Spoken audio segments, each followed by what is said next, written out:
जिसमें हम्माद नियाज़ी कहीं नहीं है। कौन बतलाएगा इस ख्वाब की ताबीर मुझे, कासनी फूल तिजोरी में पड़े देखे हैं। क्या खूबसूरत शेर है। ज़मीर जाफ़री मरहूम कहते थे कि शायरी कार पैगम्बरी है, कि ज़मीर कैस साहब मेरे नज़दीक डेकेड पे आने वाले शायर हैं। इसका करने की वजूहात हैं। पहली वजह ये वो है शऊर, वो है फ़िक्र। आज़ाद हुसैन आज़ाद के पास एक फ़िक्र है। थीसिस तो लिखे जा सकते हैं, लेकिन ये नहीं कहा जा सकता कि गज़ल के डिक्शन में या गज़ल की रिवायत में कोई इजाफ़ा है।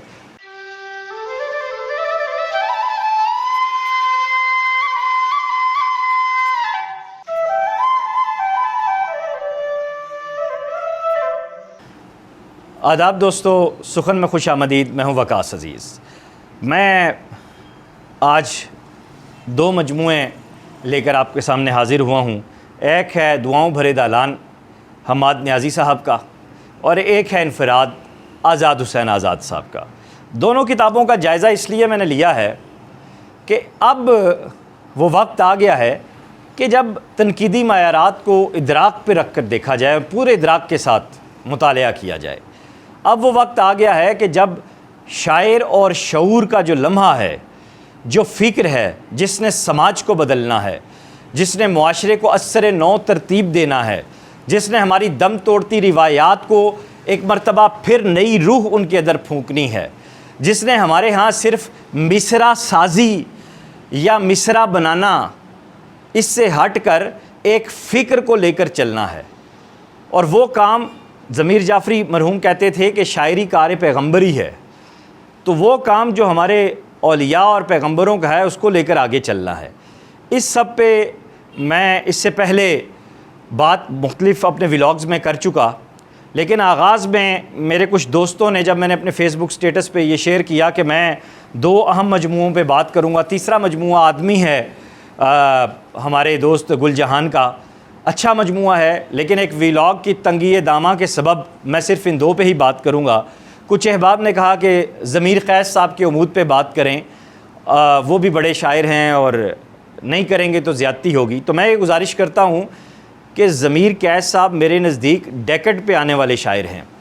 उनकी पहली जो 21वीं सदी की पहली जो ढाई दहाई है, उस पर बात होगी, कुल्लियत पे बात होगी। अमूद एक ज़रखेज़ मजमूआ है, उसकी बड़ी फ़ज़ा है, उसको मैं इस तरह डिस्कस नहीं कर सकता। ये उनके बाद में आने वाले लोग हैं। ज़मीर कैस का शेरी लोकेल और उसका जो तजुर्बा है वो इतना बड़ा है कि उसको मैं ऐसे डिस्कस नहीं कर सकता। लिहाजा आप राई का पहाड़ ना बनाया करें और फ़ौरन मुँह ना फुला लिया करें। ये देखा करें कि अगर कहीं कोई मुवाजना होने जा रहा है तो वो शख्स क्यों कर रहा है। इसका करने की वजूहात हैं। पहली वजह ये कि ये 2023 में जो किताबें सामने आई, ये उन लोगों की हैं जो मेरे हमासर हैं या मेरे बाद हैं। दूसरी, ये दो अलग फ़ज़ा के शायर हैं। तीसरी, एक के पास फ़िक्र है और एक के पास क्या है, क्राफ्ट। चौथी, क्या ये किताबें या ये शायर अपने पूरे वजूद के साथ हमारे सामने आए हैं। पाँचवीं, क्या ये हमारी शेरी रिवायत को और हमारी फ़िक्री रिवायत को आगे बढ़ा पाएंगे।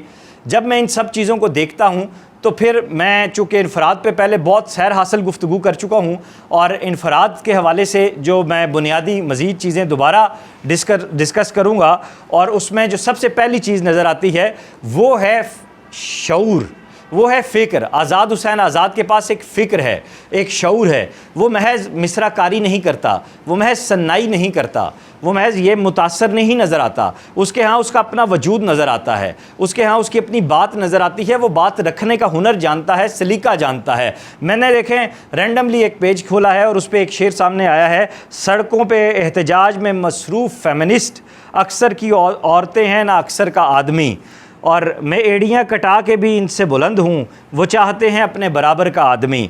ठीक है, जहाँ पे ये दो शेर सामने नज़र आए हैं, वहीं पे अब आगे नज़र आएंगे कुछ और मज़ीद अशार, जैसा कि मैं पहले भी ज़िक्र कर चुका हूँ। कौन बतलाएगा इस ख्वाब की ताबीर मुझे, कासनी फूल तिजोरी में पड़े देखे हैं। क्या खूबसूरत शेर है, अपनी मुकम्मल इमेजरी के साथ है, और एक बिल्कुल नया शेर है, इमेजिज़म के हवाले से भी, जमालियात के हवाले से भी। और फिर दिल का कुमलाना किसी हिजर से मशरूत नहीं, मैंने कुछ फूल बहारों में झड़े देखे हैं।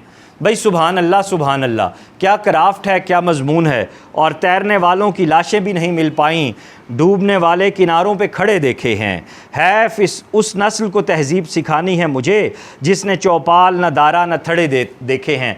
एक मुकम्मल आपकी शेरी रिवायत से जुड़ी हुई गज़ल। मैं इनफराद की इतनी ही बात आपके साथ करूंगा और उसके बाद फिर मैं आ जाऊंगा दुआओं भरे दालान पे, और आखिर में आपको बताऊंगा कि दोनों में से सबसे जो चीज़ें मुझे सामने नज़र आई हैं वो कौन कौन सी हैं, और इन दोनों के यहाँ क्या क्या मामला मुझे दिखाई दिया और क्या क्या मामला दिखाई न दिया। अब हम्माद नियाज़ी, इनका सफ़र तकरीबन 2 दहाइयों पे जो है वो 2 दहाइयों से ज़्यादा हो चुका है, तकरीबन 20-21 साल मेरे हम असर हैं। पहली चीज़ ये है कि हम्माद की अपनी लफ्ज़ियात है। फूल, ख्वाब और एक असातीरी फ़ज़ा बनाने की कोशिश, ये चीज़ें हैं जिसमें हम्माद नियाज़ी कहीं नहीं है। जिसमें दूसरी बात, आपको महबूब ख़ज़ां, अहमद मुश्ताक, नासिर काज़मी, रईस फ़रोग़, मतलब ये चीज़ें, सरवत हुसैन, असातीरी फ़ज़ा आपको नज़र आती है। और अगर आपने इन फ्लेवर्स का मज़ा लेना है तो इन शुअरा को फिर डायरेक्ट क्यों ना पढ़ा जाए, फिर एक ऐसे शायर को क्यों पढ़ा जाए जो इन फ्लेवर्स के साथ भी इंसाफ नहीं कर पाया, जिसको यहाँ पे भी बहुत सी कमियाँ और कजियाँ नज़र आती हैं।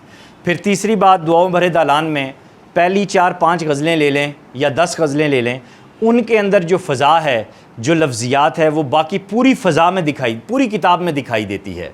वो लफ्ज़ियात ही अगर आपने बरतनी थी तो फिर वो 10 गज़लें ही बहुत थीं, फिर नज़मों की भी ज़रूरत नहीं थी।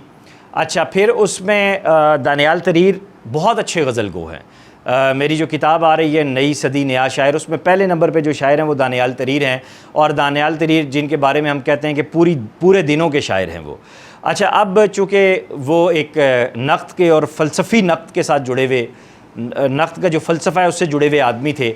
अब चौथी बात यह है कि हम्माद की इस किताब के ऊपर माबादुत्तबियाती, माबादुज्जदीदियाती, जदलियाती थीसिस तो लिखे जा सकते हैं, लेकिन ये नहीं कहा जा सकता कि गज़ल के डिक्शन में या गज़ल की रिवायत में कोई इजाफ़ा है। और 5वीं बात ये कि बहुत ज़्यादा उजलत है और शेर बनते बनते रह गए हैं। और फिर कुछ एक, जैसे पहला मतला, हर एक मंज़र बदल रहा था, कदीम सूरज निकल रहा था। अब हर एक का जो लफ्ज़ है यहाँ पे, इसकी जगह अगर कोई और लफ्ज़ आ जाता, कदीम सूरज निकल रहा था, मंज़र का जो बदलना है, जब इस हर एक की जगह कोई और लफ्ज़ आता तो इस शेर की जो सतह है वो बुलंद होकर कहीं से कहीं पहुँच जाती, और फिर हर एक की जो भर्ती है वो भी ना खलती। जब मंज़र अपने आप को जस्टिफ़ाई कर रहा है तो फिर मुझे समझ नहीं आई कि वो शख्स जो दूसरों को शेर की तालीम देता है, जिसका माशाल्लाह तलमीज़ हैं बहुत सारे लोग, वो फिर क्या माशाल्लाह सिलसिला आगे हो रहा होगा। बहुत अच्छा शेर है कि दिखाई देने लगी थी खुशबू, मैं फूल आँखों पे मल रहा था। ये बहुत खूबसूरत बात है, मैं इस शेर की तारीफ़ करूँगा। और फिर हुजूर ख्वाब देर तक खड़ा रहा सवेर तक। अब देर तक सवेर तक, ये एक काफ़ी मिसरे की तरतीब है, सौती आहंग भी है। इसके ऊपर जो जिनके हल्का असर में इस वक्त हैं और जिनकी वेबसाइट का काम कर रहे हैं और चीज़ें कर रहे हैं, वो इन चीज़ों पे बड़ी तरतीब देते हैं और उनके बड़े लेक्चर होते हैं। हुजूर ख्वाब देर तक खड़ा रहा सवेर तक, नशेब क़ल्ब व चश्म से गुज़र तेरा हुआ नहीं। अब जब हुजूर ख्वाब जब आप आते हैं तो हुजूर ख्वाब की जब बात आती है तो ख्वाब एक पूरी कैफियत है। ख्वाब के हुजूर जब आप खड़े हुए हैं तो नशेब क़ल्ब व चश्म की क्या इस तरकीब की यहाँ गुंजाइश बनती है, और एक भारी भरकम तरकीब बनाने की क्या आज की शायरी में, आज के शेरी लहजे में ज़रूरत है। सबसे पहली बात यह है। और फिर हुजूर क़ल्ब जब आप खड़े हुए हैं, देर तक खड़े हुए हैं, सवेर तक खड़े हुए हैं, फिर आपका जो मबदू वहाँ से गुज़रना है तो फिर नशेब क़ल्ब व चश्म की तो वहाँ से उसकी गुंजाइश ही नहीं बनती। उसको तो गुज़र ही किसी और मामले में, किसी और सतह पे होना चाहिए था। यानी शायर जो है वो इसे बयां का शिकार हुआ और वो यहाँ पे बात भी बयान नहीं कर सका। ठीक हो गया। फिर अगला इसी गज़ल का शेर अच्छा है कि उजड़ गई हवेलियाँ चली गईं सहेलियाँ, दिला तेरी कबील से कोई भी अब बचा नहीं। जहाँ बात बनी है, जहाँ बात हुई है, वहाँ बात होनी चाहिए। और कितने बरस से देख रहा हूँ ख्वाब कोई बेदारी में, नींद के बर्तन टूट गए हैं आँखों की अलमारी में। अच्छा, आप देख रहे हैं कितने बरस से ख्वाब बेदारी में। अब आँखों की अलमारी बहुत खूबसूरत तरकीब है, नींद के बर्तन बहुत खूबसूरत तरकीब है। बर्तन कैसे टूटे, क्यों टूटे? शेर में कुछ कहना छुपाना खूबसूरती होती है, ठीक है, कुछ बताना भी जमाल। कई शेर है ना कि एक बात कहनी भी है और एक बात छुपानी भी है। लेकिन कैसे टूटा, जब एक तलाज़मे की कड़ी ही नहीं मौजूद, एक बात वाज़े ही नहीं है। इबहाम आप वो छोड़ें जो गैर मानूस को मानूस की तरफ लाए। जो इबहाम मानूस को गैर मानूस की तरफ ले जाएगा तो वहाँ पे तो फिर आपके शायर होने पे दाल आ जाएगी। इसी तरह एक बदन की खामोशी ने दिल में शोर की गर्द भरी, तारीकी की आयत पढ़कर वस्ल किया बेजारी में।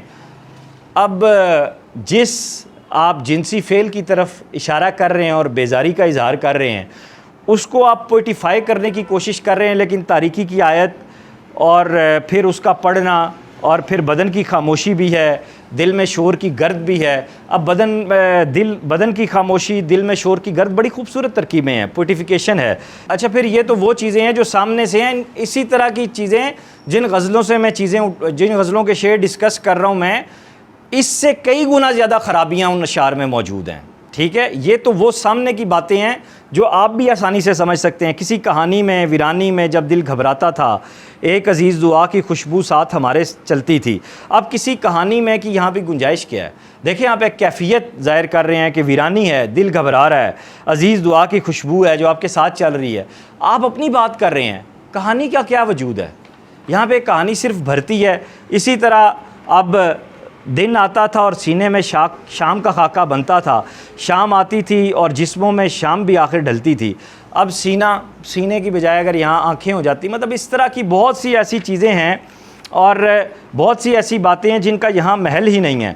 और ये चीज़ें मैंने यहाँ पे मार्क की हुई हैं, एक एक क्वेश्चन मार्क। अगर कई ऐसी चीज़ें हैं जिनमें उला बहुत अच्छा है और सानी है ही नहीं, और महज लफाजी इतनी ज़्यादा है और जो आपको मुसलसल ना सिर्फ बोर करती है बल्कि गरां गुज़रती है। और फिर अख्तर हुसैन जाफ़री, फिर जिन हुजूर के यहाँ ये मौजूद हैं, फिर इवन कहीं पे बेद भरी खामोशी मेरी गज़ल का एक मिसरा है उसके साथ है।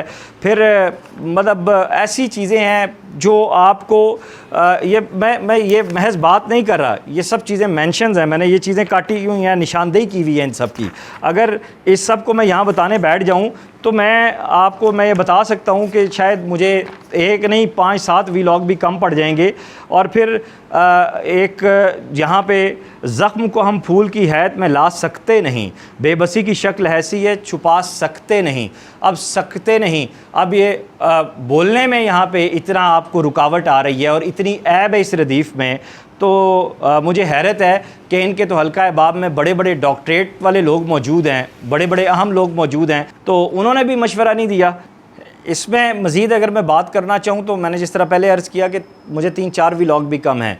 चंद मखसूस अल्फाज की तकरार ने गज़लियात का किताब का हुस्न न सिर्फ मांद कर दिया है बल्कि इसे बहुत बोझल कर दिया है। मैंने बड़ी तवक्को के साथ ये किताब ख़रीद के पढ़ी है, बड़ी तवक्को के साथ, लेकिन मुझे दुख हुआ कि वो शायर जिसे हम जदीद तरीन हिस्सियात का शायर कहते थे, समझते थे, इस किताब के आने के बाद वो किरतास पे कुछ भी नहीं है। मुझे दुख हुआ है और मुझे तकलीफ़ हुई है। और मैं इस सारी नज़मिया और मखसूस अल्फाज के गिर्द घूमते हुए इस मंज़रनामे को देखने के बाद ये भी सोचने पे मजबूर हुआ हूँ कि नियाज़ी साहब अगर नसर लिखे तो यकीनन वो बहुत अच्छी नसर होगी, क्योंकि नसर के लिए जिस ख़ास डिक्शन की ज़रूरत होती है वो उनकी नज़्मों गज़लों में हमें नज़र आ रहा है। और जो एक बड़ी परवाज़ होती है, ऊँची परवाज़ होती है गज़ल की, फ़िक्र की, वो कहीं नहीं है।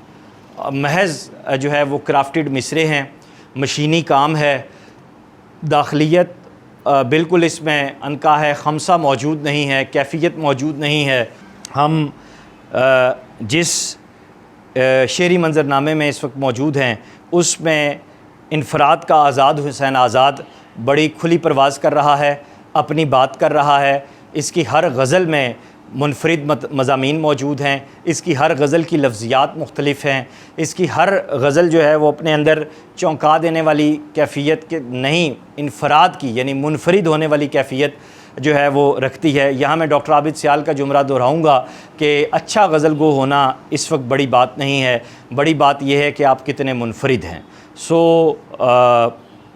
मायूसी के साथ इस गुफ्तगू का इख्तिताम करता हूँ और इस उम्मीद के साथ भी कि आज़ाद हुसैन आज़ाद से हमें मज़ीद अच्छी गज़लें पढ़ने को और सुनने को मिलती रहेंगी।